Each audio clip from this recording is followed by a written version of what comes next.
कोलकाता की राख और फिनिक्स का सपना। कोलकाता शहर को आकाश एक भूखे राक्षस की तरह देखता था। एक ऐसा राक्षस जो हर सुबह हजारों सपनों को निगल जाता है और रात में उगल देता है थकान, निराशा और जले हुए सपनों की राख। गांव की मिट्टी की सोंधी खुशबू अपने दिल में लिए वो आया था इस कंक्रीट के जंगल में। उसका सपना था बीमार पिता के चेहरे पर अच्छी इलाज की मुस्कान लाना, छोटी बहन की पढ़ाई का खर्च उठाना और अपनी पहचान बनाना। ऐसी पहचान जिससे उसके पिता का सिर गर्व से ऊंचा हो जाए। लेकिन बहुत जल्द ही उसे समझ में आ गया कि यूनिवर्सिटी का फर्स्ट क्लास सर्टिफिकेट इस शहर के बाजार में पुराने अखबार से भी कम कीमत रखता है। वो उत्तरी कोलकाता की एक गली में एक गीली सी मेस में 6 लोगों के साथ रहता था। दीवारों पर सीलन के धब्बे ऐसे लगते थे जैसे कोई नक्शा जिसमें मंजिल का नाम केवल निराशा है।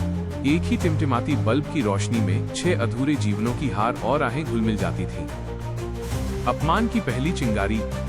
पहला बड़ा झटका उसे एक नामी बहुराष्ट्रीय कंपनी के इंटरव्यू में मिला। चमचमाते ऑफिस में उसकी फाइल में बंद शानदार रिजल्ट देखकर इंटरव्यूअर पहले तो खुश हुए, पर फिर उनकी नजर गई आकाश की हल्की पुरानी शर्ट, पैरों में हवाई चप्पल और कंधे पर कपड़े का सस्ता बैग। उन्होंने मुस्कुराते हुए पूछा, आप कहाँ से आए हैं? आवाज में थी शहद में लिपटी हुई जहर की मिठास। सर, मैं वीरभूम जिले के एक गाँव से आया हूँ। उनके होठों पर हल्की सी व्यंग्य भरी मुस्कान तैर गई। देखिए मिस्टर राय, सिर्फ डिग्री से नहीं चलता, कॉर्पोरेट लुक और एटीट्यूड भी चाहिए। क्लाइंट से बात करने के लिए स्मार्टनेस जरूरी है। और बिना बात पूरी किए उन्होंने साफ कर दिया, आकाश उनके लायक नहीं है। वो अपमान तीर की तरह चुभ गया। क्या योग्यता की माप कपड़ों और पते से होती है? मेस की जिंदगी और ताने। मेस की जिंदगी भी यातना से भरी थी। मालिक हरेन बाबू बदमिजाज आदमी थे। अगर कोई 7 तारीख तक किराया नहीं देता तो सबके सामने अपमान करते। एक बार जब आकाश के पैसे गांव से देर से आए तो हरेन बाबू चिल्ला उठे, बाप के होटल में खा रहे हो क्या? पैसे नहीं तो शहर आए क्यों? जाओ गांव जाकर खेती करो। आसपास के लोग ऐसे घूर रहे थे जैसे आकाश ने कोई अपराध कर दिया हो। उस रात वो बिना खाए सो गया। भूख से ज्यादा उसकी आत्मा जल रही थी। कई कोशिशों के बाद उसे एक छोटी सी डेटा एंट्री फर्म में 8,000 रुपए की नौकरी मिली। काम था आत्मा की धीमी मौत जैसा, एकरस, नीरस और थकाऊ। सीनियर दत्त बाबू हर छोटी गलती पर सामने सबके उसे डांटते। गांव से आया है, दिमाग में गोबर ही होगा, ये उनका पसंदीदा ताना था। आकाश सब चुपचाप सहता, क्योंकि वही नौकरी उसकी जिंदगी की एकमात्र डोर थी। रीना, ठंडी हवा का झोंका। इसी धुंधली जिंदगी में एक ठंडी हवा का झोंका बनकर आई रीना। शहर के शोर से बचने के लिए आकाश अक्सर कॉलेज स्ट्रीट की पब्लिक लाइब्रेरी में चला जाता था। किताबों के बीच उसे अपने दर्द से थोड़ी राहत मिलती थी। वहीं एक दिन उसकी मुलाकात हुई रीना से। दोनों एक ही किताब सुनील गंगोपाध्याय की सही समाये उठाने गए और हाथ छू गया। यहीं से शुरुआत हुई। रीना आकाश के ठीक उलट थी। शहर के सबसे अमीर बिजनेसमैन वीरेन चौधरी की इकलौती बेटी, लेकिन उसमें जरा भी अहंकार नहीं था। वो आकाश की फटी शर्ट के पीछे छिपे सपनों से प्यार करती थी, उसकी थकी आंखों में छिपी सच्चाई को सम्मान देती थी। रीना से बातें करते ही आकाश अपने सारे अपमान भूल जाता था। उसे लगता इस शहर में कम से कम एक इंसान है जो उसे कपड़े या बैंक बैलेंस से नहीं परखता। पार्क स्ट्रीट का कड़वा सच। धीरे धीरे उनका रिश्ता गहरा होता गया। एक दिन रीना ने कहा, बहुत स्ट्रीट फूड खा लिया, आज एक अच्छे रेस्टोरेंट में डिनर करेंगे मेरी तरफ से। आकाश के सीने में हल्की घबराहट हुई। अच्छा, रेस्टोरेंट मतलब उसके महीने के बजट का आधा उड़ जाना। पर रीना की मुस्कान देखकर वो ना नहीं कह सका। वे पार्क स्ट्रीट के एक शानदार रेस्टोरेंट में गए। ठंडी हवा, मुलायम रोशनी, महंगे फर्नीचर, सब कुछ उसके लिए अजनबी था। मेनू देखकर आकाश सिहर गया। एक साधारण डिश की कीमत उसकी 3 दिन की कमाई के बराबर। तभी एक हैंडसम ब्रांडेड कपड़ों में लड़का उनकी टेबल पर आया। अरे रीना, तू यहाँ? राहुल, तू कैसे है? राहुल की नजरें अब आकाश को ऊपर से नीचे तक तौल रही थी। रीना ने परिचय कराया, राहुल, ये आकाश मेरा कॉलेज फ्रेंड। आकाश ने हाथ बढ़ाया पर राहुल के भावहीन चेहरे ने उसे झिझका दिया। राहुल बोला, तो मिस्टर क्या करते हो आप? डेटा एंट्री फर्म में काम करता हूँ। ओह, डेटा एंट्री? इंटरेस्टिंग शब्द ऐसे बोले मानो बेकार का पर्याय हो। वो रीना की ओर देखकर बोला, तेरी पसंद तो काफी बदल गई है। रीना गुस्से से बोली, राहुल बकवास मत कर। राहुल चला गया पर पीछे छोड़ गया गहरा अपमान। उस रात खाना उसे जहर जैसा लगा। उसे एहसास हुआ उनके बीच एक अदृश्य दीवार है जिसे शायद प्यार भी नहीं तोड़ सकता। औकात की चुनौती। कुछ दिन बाद रीना जिद कर उसे अपने घर ले गई। वीरेन चौधरी का बंगला किसी महल से कम नहीं था। ड्राइंग रूम में बैठा आकाश खुद को एक एलियन समझ रहा था। तभी कमरे में आए बीरेन चौधरी। उनकी आंखों में ठंडापन और अहंकार दोनों थे। तो तुम ही आकाश हो? बीरेन चौधरी सोफे पर टिककर बोले। क्या करते हो?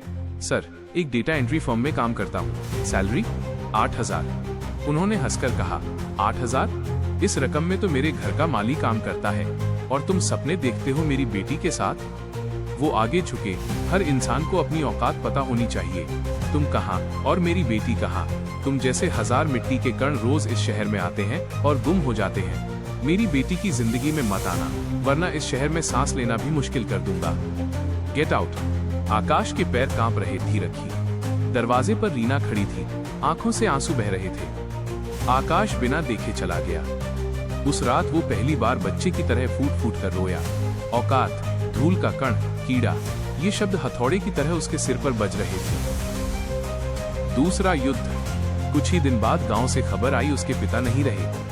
बाप का चेहरा आखिरी बार भी नहीं देख सका।